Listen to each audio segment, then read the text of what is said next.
What is up, everyone? And today we're going to be talking about Tron's recent buyout of BitTorrent. And Crypto Grinders is an established channel that focuses on educating the masses about cryptocurrencies and blockchain. And we just like to discuss about everything and anything and everything about cryptocurrencies and blockchain. Take note that none of this episode is financial advice, but it's more of our personal opinions about the market. So let's get into it. So in today's episode, I just wanted to cover, Tron buying BitTorrent. So from my understanding, BitTorrent is a P2P file sharing site, or at least it's a network where in the past, Napster, if I was to share, if you kind of remember file sharing, right? So maybe folks, especially my age, would use LimeWire, Napster, or whatever, right? If you were to use it, I've never been someone who uses stuff like that. I'd be very honest with you. I prefer to just go to the store and buy the CD. And I understand. A lot of my friends used to kind of laugh at me because why would you want to go to the store and buy a game or buy a software when you can actually download it for free? I was like, what? You can download it for free? How? So that's when they said, oh, there's sites like LimeWire or Napster. And then, of course, there was BitTorrent, where you can actually just, download the software for free.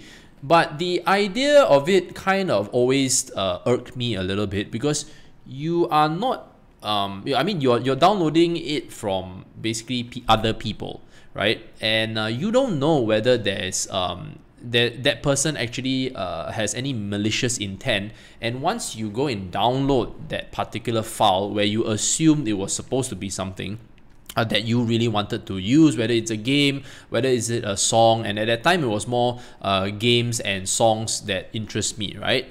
And when you downloaded all these kind of stuff, you do not know whether there's a virus or a malware that's put inside the file. You really wouldn't know, right? But of course, based on the popularity of the download, that's when you can validate the legitimacy. So that's how I understood it. So Napster used to be basically a pirating software, or at least a file sharing. Let's not say pirating. Okay, let's just say file sharing P2P platform or protocol. And you as the user, if you wanted to share the file, you would have to turn on your internet connection and complete the send to someone else. Then came BitTorrent, where you could say I only have this kind of internet connection with this kind of upload speed, so I could only fulfill this portion. But someone else on the internet, or someone else connected to the platform, could continue and help that next person to fulfill the balance, or whichever part they felt that they wanted to help with, and then after that turn it off, then so on and so forth. It was quite good in that sense. So that's based on my understanding. So right now you have Tron, right? The billion-dollar tech company, multi-billion-dollar tech company that recently just bought BitTorrent for, I think, a whopping 140 million. Now, does that sound like a really big number? Well, it kind of is, but based on my research, Tron, not Tron, BitTorrent was started in 2004. And a total of I think there was a total of 140 million. There was a total of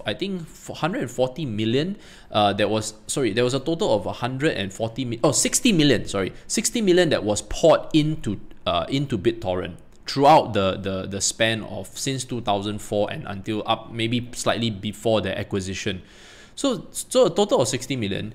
Tron bought it out for 140. So I guess you kind of make the investors kind of happy. But for the fact that they had billion-dollar aspirations and dreams as well, it was kind of it didn't even hit a billion in terms of valuation. So imagine that was your baby that you've been building for God knows how long, right? That is like, okay, so 2000, now it's 2018 might say, so it's about 14 years. So 14 years, you spend 60 million, you got cashed out for 140 million by Tron. Yeah, it's not too bad.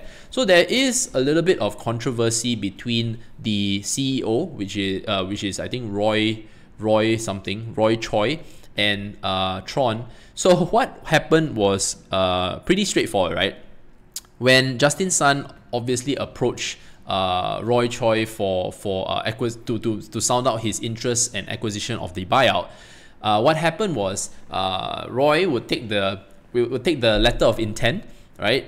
Or because there has to be a letter of intent signed where I have the intention to buy you out from your company, or buy out your company, right?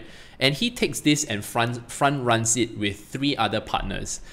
Well, theoretically, I think that's usually what anyone would do, because as we know, in the OTC markets especially, just to go a little bit off tangent, in the OTC markets, anyone who is doing market making, or the trader who is involved in that particular trade, will also do the same thing, because they know that, let's say if there's a big buy order or sell order coming, right, you would probably share it with amongst your friends or whatever, or whoever is willing to give you a better price so that you can earn. So of course, you know, you've been on the platform, you've been working on the platform for 14 years. You know, I mean, I'm just assuming, right? You've been on the platform for 14 years, you would hope to get a better price, because 60 million and then you get cashed out for 140, right? It's not like a fucking 10x or anything like that. And this is 14 years, you know, of building it and, you know, trying to make it happen. But unfortunately, it didn't really take off. Probably there was no real way to monetize, being that you're pirating everyone else's shit, right? And I think the lawsuits are just a lot. So, but before we kind of go into the various articles that I've already lined up, let's go to the cryptocurrency markets. Okay, so let me just share screen. Okay, so as of today, we are at 120 billion in terms of market cap. Bitcoin now stands at 63.7 billion, and you know, Ethereum is well, not too far behind at 12.6. Then we have Ripple as same old 12.47, and of course Litecoin has been on a tear of late at 2.6. Then we have EOS 2.5. This is the kind of the top 5 cryptocurrencies, and right now I think we are nowhere near the, okay, we are more or less kind of at the bottom, but there is talks that potentially we could go further downwards, and you know, maybe even go sub 100 billion. It is yet to be proven, because at the moment the market seems to be pretty stable after it dipped to almost $3,100. That was, I think, prior to January, I think. Okay, it's been a while, guys, so I'm a little bit rusty with all this kind of stuff. So I am kind of I mean, just all talks aside from the episode, I am kind of looking at which cryptocurrencies could potentially be listed on any institutional grade exchange. I'm really looking at it very hard, but I'm going to cover all that in a separate episode. Okay, so I do have some thoughts, but never mind. So Tron currently stands at a market valuation of 1.637 billion, okay, which is pretty crazy for the fact that prior to the dip, right, that means their market cap was even larger, but they're still top 10. Right, then after that you have Stellar at 1.48, you have Binance at 1.35. Yeah, so I'll just cover the top 10 for now. So Cardano already kind of like dropped below the top 10, and then we have Bitcoin SV, which is kind of amazing in itself, that from nothing, you know, it's just a fork, right, of Bitcoin Cash, and now it's at 1.14. So the whole talks about Craig Wright saying that it will be running Bitcoin SV for free. Yeah, kind of like there seems to be some support always. Why the heck is there value there, right? Yeah, so yeah, that's kind of a very quick roundup. Price wise, so you have BTT against BNB. Now this is one of the reason why I even pulled up this chart, right, was just to show people, this is a 1 hour chart by the way, was just to show people that when you have a great marketing strategy, right, or at least a business strategy to push stuff out, you can make money out of anything. And because there was so much hype behind buying BTT with BNB, that the BNB price has really skyrocketed from the lows. We're talking about below $4, below $5, man, below $4.50. Imagine. So can you, if you were someone who bought BNB or has always been buying BNB, I mean, my channel has always been kind of encouraged on buying either Huobi or BNB, but BNB just clearly is doing the right stuff, and hence it has really been showing in terms of retention of value. It's holding up, and in fact it's going back to the which is going back to the 2018 highs again. Well, this is not the high was here, right, which is almost $17, but at least it's recovering, and this was something that even BTC has yet to do. BTC is just continuously going down, right, whereas BNB is just going up. So like I said, there's always more than meets the eye, and like I said, it does take a lot of various strategies to be able to pull something off like this, but I'm not going to go into that. So Tron, well, Tron has also done pretty well for itself because of the recent BNB acquisition.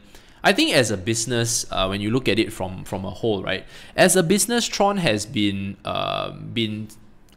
bashed for plagiarizing other people's white paper to kind of create their own.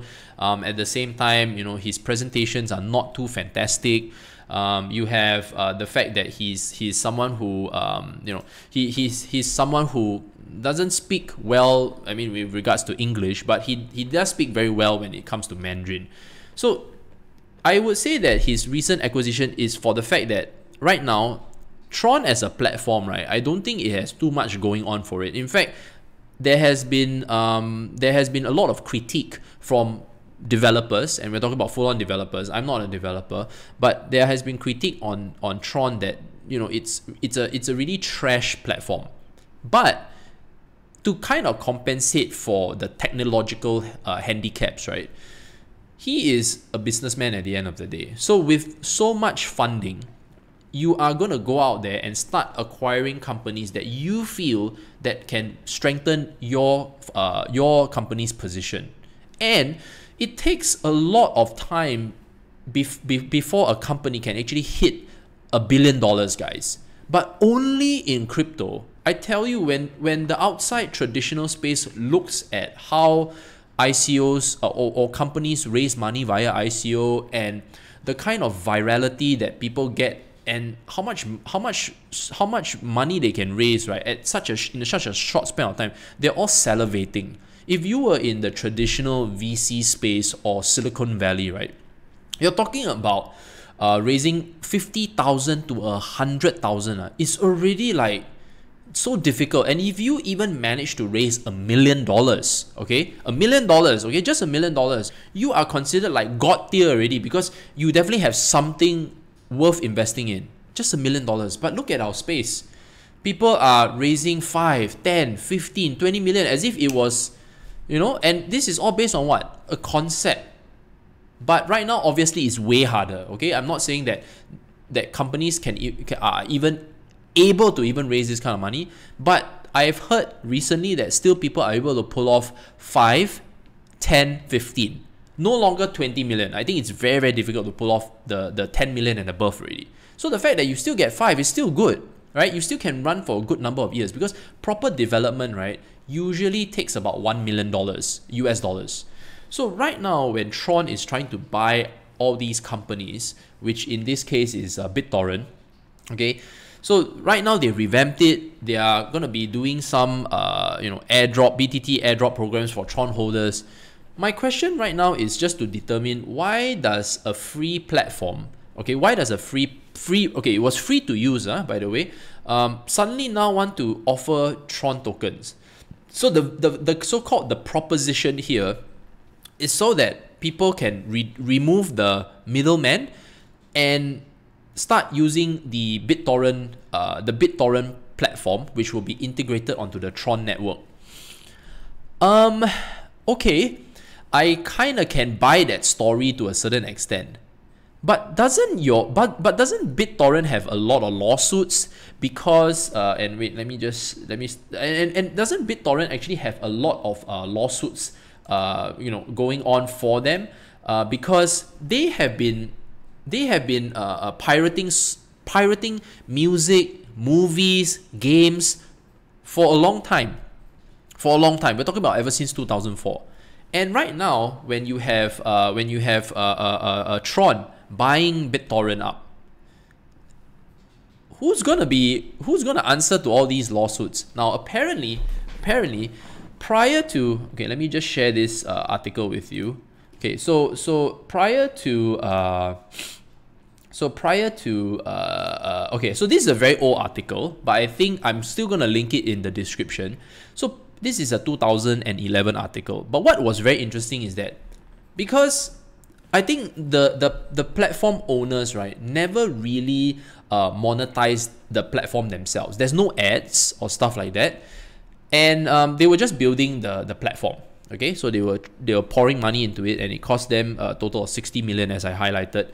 And the interesting thing was, all the copyright holders, right? So that means all the producers, the artists, the companies that produce the content, the game or whatever, would actually hunt down the users that downloaded the files instead of the platform itself, because they couldn't really hunt down the platform itself, because, hey man, I just built an open source infrastructure.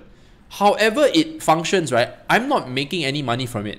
So you see, right now, the companies would hunt down the people.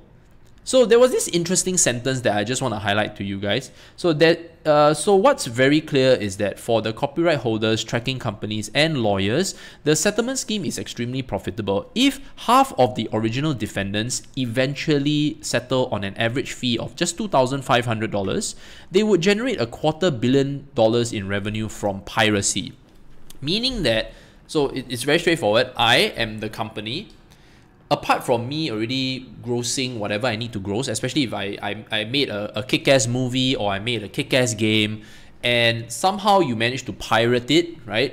And I was to kind of file all these things against you, it's usually very tedious to go through a proper trial, right? It's very cost intensive, because obviously people who pirate stuff, they are, either students or, average working people, right? So there's no way that, when they see a summon like that, they will know what to do. They won't have the kind of capability to really pay. So everyone is hoping for a kind of a settlement where it's basically not through court, right? So if, let's say, for example, you were found guilty of downloading a particular game, song or whatever, and you receive the summon, you would obviously have to go for trial, right? And you would be guilty, unfortunately, because I have the intellectual rights to my property, right? But if I put it up on YouTube, obviously I can't do anything about it, because YouTube is a so-called free platform in that sense. So everything belongs to YouTube the moment I put up my content. Can I make ad revenue? Yes, I can. On this platform, you can't. It's just really literally just sharing. So all these people, if they were to settle at $2,500 or whatever the fee, right? Let's say I'm willing to pay $1,000, and successfully they manage to, the company who is doing the suing manages to collect at least half. They're already able to make another round of revenue from people pirating their videos.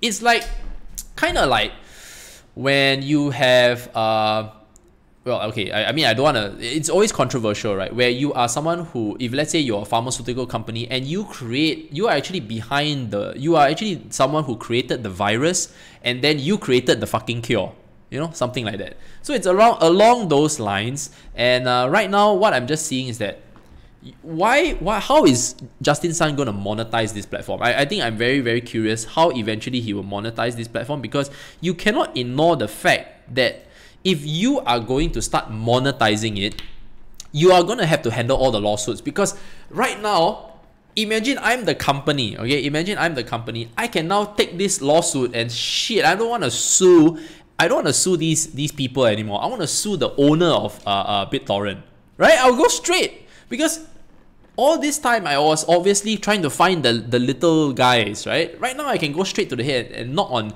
Justin Sun's door. Hey man, this is my intellectual property that is currently now on your platform. I would like to sue you for, you know, for now being the owner, because right now you're definitely taking all the responsibilities, right? So this is going to be very interesting how it all plays out. Now, if let's say he says, you know what, I'll just settle with all of you, I think it's a bit difficult, because in terms of money and revenue, right now there's very little that Tron has done, right, in terms of actually generating actual revenue and profits for the company. So this is going to be very interesting. But of course, it's going to take some time, right? All these things are just my opinions of what could potentially happen. Now, monetizing the platform. Now, let's talk about monetizing the platform. If you were a solid brand, okay, I'm just thinking out loud here. This has always been known as a pirating platform, okay? And you as a creator, whether you are someone who creates software and you would like to market it, or you're a company, you're a singer or whatever, and you want to market it, sure, there are a few ways. One, you can just put up your songs for free on purpose or intentionally, because you really want the world to know more about who you are. It's really sometimes just a marketing cost, right? But you are in exchange, you're getting people to know more about you and and whatever product and service that you created. Okay, fine. That's maybe one way, right? The other way is literally having ads. So when you have ads, I'm not really sure how it's going to work, because right now when you have ads, what kind of ads are we going to be showing to the people who have been pirating, you know, from maybe Microsoft or EA games or some kind of solid movie on the internet? I mean, you see it all the time. So I'm very, very curious how this all plays out. Personally, I find that I think that Justin Sun does have a plan, but I think only much later then we'll know. And right now, the whole blockchain and cryptocurrency space is just so new, and there are so many laws and stuff on it, but I just kind of still cannot see the whole ultimate plan. Well, anyway, if you guys kind of figure it out, feel free to comment in the description below, and we'll see you in the next live stream. Don't forget to like this video if you felt that it was informative, and don't forget to click on the subscribe button and the notification button so that you will never miss another episode of our live stream. See you guys.